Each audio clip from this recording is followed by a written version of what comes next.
민주당 전당대회 얘기 좀 해보겠습니다. 박원석 전 의원의 입을 통해 나온 정봉주 후보의 발언이 전당대회를 앞둔 민주당의 파장을 일으키고 있습니다. 강성 지지자들 사이에서는 정봉주 후보의 사퇴 혹은 탈당을 요구하는 목소리도 나오고 있습니다. 먼저 박원석 전 의원의 목소리부터 들어보겠습니다. 이재명 대표의 최고위원 선거 개입에 대해서 상당히 열받아 있고 5명 안에만 들어가면 되잖아. 최고위원의 만장일치제야. 네. 두고 봐. 전국 내가 역시... 들어가면 어떻게 하는지. 네.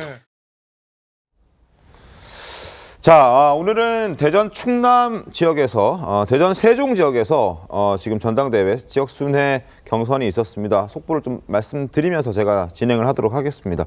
이재명 당대표는 90.81% 대전에서 90.81% 여전히 압도적입니다. 자, 관심을 끌고 있는 최고위원의 경우에는 김민석 후보가 대전에서 19.35%를 받았고 김병주 후보가 16.47%를 받았습니다. 정봉주 후보 14.31% 받았다는 걸 말씀드리겠습니다. 3등했습니다. 그리고 세종에서는 여전히 이재명 대표 후보는 90.21%였고요. 그리고 죄송합니다.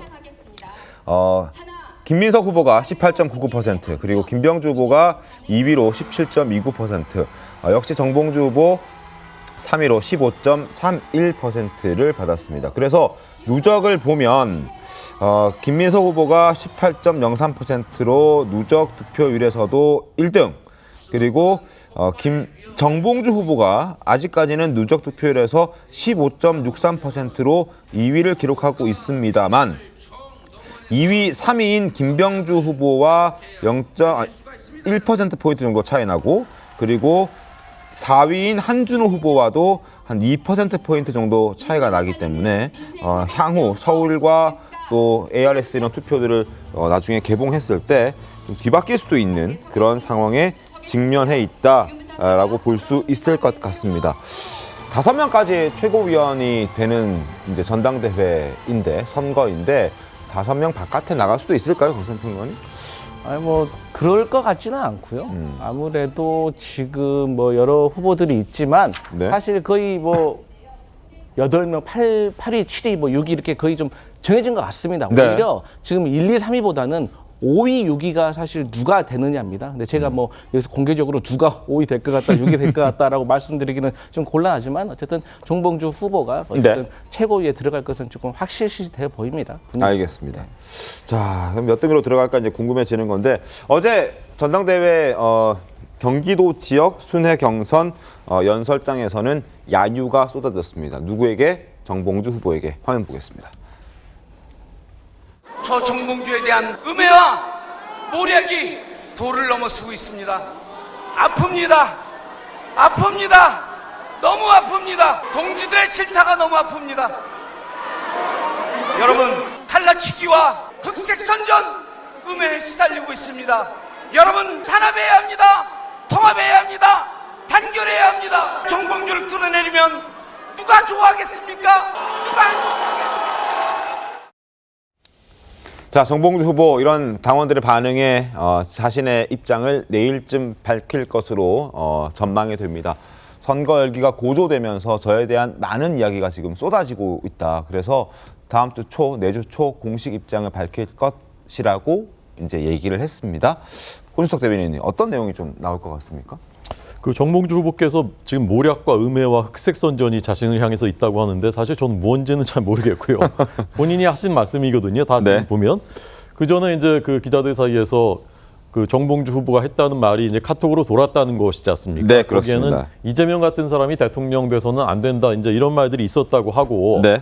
그러니까 이제 정봉주 그 후보하고 가까운 관계인 아까 그 박원석 전 의원이 전화해서 이거 괜찮습니까? 어떻게 된 겁니까? 이렇게 물어보니까 아까 이제 그 나왔었던 네. 내가 5등 안에만 들어가면 되는 거 아니냐. 내가 들어가면 어떻게 되는지 봐라. 만장일치제인데 내가 그러니까 들어가서 이제 깽판을 치겠다 이제 그런 얘기지 않습니까? 회방 정도 놓겠다는 네, 회방 거죠. 정도 네. 놓겠다는 건데 그 사실 본인이 한 말씀 가지고 저렇게 이제 그 논란이 되는 건데 저는 그 이재명 전 대표의 성정으로 봤을 때는 네. 저 정도까지 발언이 나왔다면요.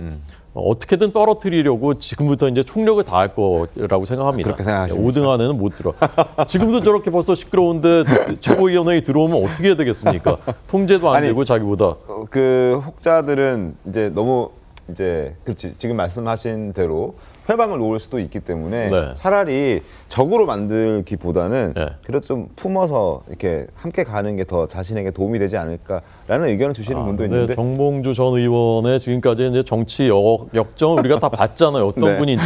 저분의 캐릭터도 우리가 다 잘 알지 않습니까? 네, 네. 그렇게 될 가능성은 저는 굉장히 적다 생각하고 알겠습니다. 아마 이제 내주 초의 입장이라는 것은 내가 윤석열 대통령 탄핵 앞장서겠다. 그리고 네. 이재명 대표 내가 잘 보좌하겠다. 그런 얘기 하시겠죠. 네. 그렇지만 이제 그 민주당 권리당원들도 네. 이미 이제 그 본 게 있기 때문에 네. 과연 어떤 판단을 할지 남은 경선 좀 주목됩니다. 어떻습니까?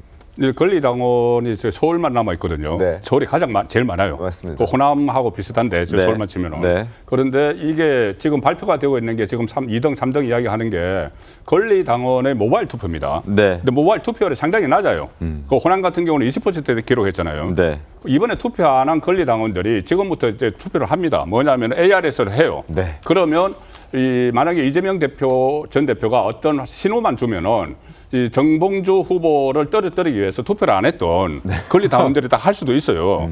그리고 또 대의원이 14%가 또 투표 안 했습니다, 아직. 네. 그리고 일반 여론조사가 있는데 30%. 네. 여론조사도 역선택을 방지하기 위해서 민주당 지지층과 중도층만 해요. 그렇게 되면은 정말 이게 앞으로 남은 거 많기 때문에 네.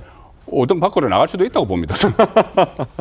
마지막 설전 변호사님 짧게 해주시죠. 네, 정봉주 후보가 아까 연설에서 갈라치기와 흑색선제 음해에 시달리고 있습니다. 다 본인이 지난 총선 때 박용진 같은 당에 있는 박용진 후보에게 했던 것입니다. 이제 다 그게 다 본인에게 돌아오는 것이라 생각을 하고요. 그래서 정치권에서는 그게 본인이 하면서도 그게 다 다시 돌아올 거라는 걸 업보라고 생각해야 될 것 같습니다. 알겠습니다. 지금 세 분이 이제 다 부정적인 말씀을 해주신 터라 강성필 평론가께서 발언권 좀 달라고 말씀하시는데 한 말씀 하십시오. 이제 정봉주 네. 후보가 오늘 인터뷰했습니다. 그래서 나 찐명인데 왜 몰라주냐 그렇게 얘기를 했고 또 이재명 대표 지지자 중에서 보통 5년 미만으로 입당하신 분들이 많다. 그래서 이 정봉주가 얼마나 이재명과 함께 잘 싸울 수 있는지 모르는 분들이 있기 때문에 그리고 마지막 한마디로 지금 본인에게 악플이 쏟아지는데 사랑의 반대말은 무관심이다. 그런데 나는 관심받고 있다. 그렇기 때문에 사랑받을 기회가 있는 후보다라고 했기 때문에 정봉주 후보의 어떤 약진을 두고 볼 일이다. 이렇게 말씀드리겠습니다.